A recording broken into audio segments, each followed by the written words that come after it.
తెలంగాణ రాజకీయాల్లో ఇప్పుడు ఎక్కడ చూసినా ఒకటే చర్చ. అదే మున్సిపల్ ఎన్నికల వేడి. ఎన్నికలకు ఇంకా సమయమున్నా క్షేత్రస్థాయిలో మాత్రం యుద్ధం అప్పుడే మొదలైపోయింది. అయితే ఈసారి కేవలం అభివృద్ధి మంత్రం మాత్రమే కాదు, ఫోన్ ట్యాపింగ్ అనే పెద్ద భూతం పొలిటికల్ సర్కిల్స్ను షేక్ చేస్తోంది. ముఖ్యంగా బీఆర్ఎస్ అగ్రనేతలు కేటీఆర్, హరీష్ రావు చేస్తున్న వ్యాఖ్యలపై కాంగ్రెస్ సర్కార్ తీవ్రంగా రియాక్ట్ అవుతోంది.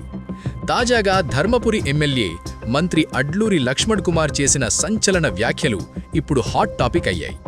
కేసీఆర్ ఫ్యామిలీని టార్గెట్ చేస్తూ ఆయన చేసిన కామెంట్స్ వెనక ఉన్న అసలు వ్యూహం ఏంటి? ఈరోజు మన షోలో దీనిపైనే లోతుగా విశ్లేషించుకుందాం. ధర్మపురి ఎమ్మెల్యే క్యాంపు కార్యాలయంలో మీడియా సమావేశం నిర్వహించిన మంత్రి లక్ష్మణ్ కుమార్ బీఆర్ఎస్ నేతలపై నిప్పులు చెరిగారు. ఆయన ప్రధాన ఆరోపణేంటంటే, మున్సిపల్ ఎన్నికల్లో ప్రజల సెంటిమెంట్ను రగిలించి ఎలాగైనా ఓట్లు దండుకోవాలని కేటీఆర్, హరీష్ రావు కొత్త నాటకాలకు తెరలేపారని, 10 ఏళ్ల అధికారంలో ఉన్నప్పుడు కల్వకుంట్ల రాజ్యాన్ని స్థాపించాలని చూశారని, కానీ ప్రజలు విసిగిపోయి మార్పు కోరుకున్నారని ఆయన గుర్తు చేశారు. ఇప్పుడు అధికారం పోయాక మళ్లీ సెంటిమెంటుతో ప్రజలను తప్పుదోవ పట్టించే ప్రయత్నం చేస్తున్నారని మంత్రి ఘాటుగా విమర్శించారు.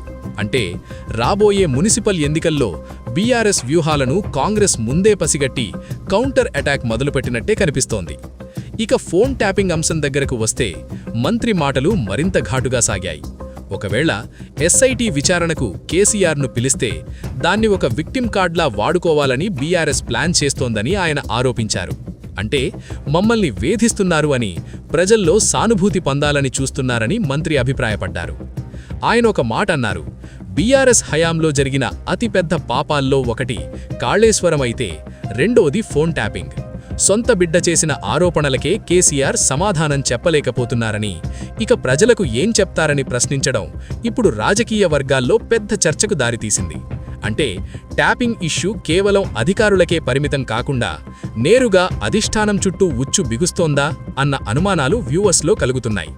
ట్విస్ట్ ఏంటంటే, కేవలం ఎస్ఐటీ మాత్రమే కాదు, కాళేశ్వరం ప్రాజెక్టు అవినీతిపై త్వరలోనే సీబీఐ విచారణ కూడా వస్తుందని మంత్రి లక్ష్మణ్ కుమార్ స్పష్టం చేశారు. చేసిన పాపాలకు శిక్ష తప్పదు, చట్టం తన పని తాను చేసుకుపోతుంది అని ఆయన హెచ్చరించడం చూస్తుంటే రాబోయే రోజుల్లో బీఆర్ఎస్ అగ్రనేతలకు ఇబ్బందులు తప్పవా అనే ప్రశ్న వినిపిస్తోంది. బీఆర్ఎస్ నేతలు ఎంత డ్రామాలు చేసినా ప్రజలు వాస్తవాలను గమనిస్తున్నారని, మున్సిపల్ ఎన్నికల్లో వారికి తగిన బుద్ధి చెప్తారని మంత్రి ధీమా వ్యక్తం చేశారు. ప్రభుత్వ విమర్శలు ఒకవైపు, ప్రతిపక్షాల ఎదురుదాడి మరోవైపు, తెలంగాణ రాజకీయం ఇప్పుడొక యాక్షన్ సినిమాను తలపిస్తోంది. చూశారుగా, ఫోన్ ట్యాపింగ్ ఇష్యూ తెలంగాణ రాజకీయాల్లో ఎలాంటి మలుపులు తిరుగుతోందో. ఇంత భయపడిపోతున్నాడు, గుమ్మడికాయ దొంగంటే భుజాలన్నా జరుపుకున్నట్టు భయపడిపోతున్నట్టు తప్పు చేసింది కాబట్టి, ఇంటర్నెట్గా ప్రభుత్వానికి దొరికిపోయింది కాబట్టి, ఏం చేయాలన్న ఆలోచనతో ఈరోజు ఏదో విధంగా దీన్ని మేము సెంటిమెంట్గా మలుచుకోవాలని దురుద్దేశంతో ఉన్నారు. ఏదేమైనా కూడా ప్రభుత్వం చట్టం తన పని చేసుకుంటూ పోతుంది. మేము వ్యక్తిగతంగా ఏ ఒక్క రాజకీయ పార్టీని ఇబ్బంది పెట్టే ఉద్దేశం ప్రభుత్వంలో ఉన్నటువంటి కాంగ్రెస్ ప్రభుత్వానికి ఉన్నట్టయితే ఇలా 2 సంవత్సరాలు ఎవరు రోడ్డు మీద తిరిగారు. మాజీ ముఖ్యమంత్రి కేసీఆర్ గారు కానీ, కేటీఆర్ అని హరీష్ రావు చెప్తున్నాము, నాయన నువ్వు చేసినట్టు పాపాలకు ఏదైతే మీకు ఎంక్వైరీలు వస్తున్నాయో సెట్ కానీ రేపొద్దున మళ్ళీ సిబిఐ టేకప్ చేసి కాళేశ్వరం మీద దాని మీద నోటీసులు పంపించి దానికి జవాబులు చెప్పని చెప్పుకుంటా అడ్డం పెట్టుకుని చేసిన దోపిడీకి రేపు తెలంగాణ ప్రజలకు మీరు జవాబు చెప్పండి. మీ చెల్లె, మీ తొగడబుట్టిన చెల్లె, మీ బిడ్డ చెప్పిన మాటలకు తెలంగాణ ప్రజలకు జవాబు చెప్పాలి. మరి అడ్లూరి లక్ష్మణ్ కుమార్ చేసిన ఈ వ్యాఖ్యలపై మీ అభిప్రాయం ఏంటి? నిజంగానే బీఆర్ఎస్ నేతలు సెంటిమెంట్ పాలిటిక్స్ చేస్తున్నారా, లేక కాంగ్రెస్ కావాలనే టార్గెట్ చేస్తోందా?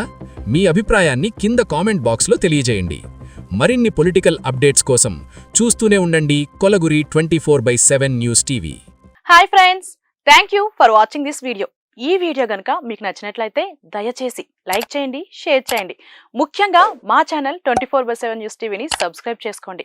ఆ తర్వాత మీ విలువైన అభిప్రాయాల్ని, మార్పులు, చేర్పులు, కావాల్సిన వీడియో ఏమన్నా ఉంటే మన వీడియో కింద కామెంట్ సెక్షన్లో కామెంట్ రూపంలో తెలియజేయండి. నమస్కారం, సాయిదంచిక మాట్లాడుతున్నాను. ప్లీజ్ సబ్స్క్రైబ్, షేర్, లైక్ చేయండి 24/7 టీవీ ఛానల్. హాయ్ నమస్తే, నేను మీ Sonia Akula. Please subscribe to 24/7 news TV. Hi అండి, అందరికీ నమస్తే. నేను Mankota Prasad. Please do subscribe 24/7 news TV. Political, entertainment and infotainment updates కోసం like, share, subscribe 24/7 news TV.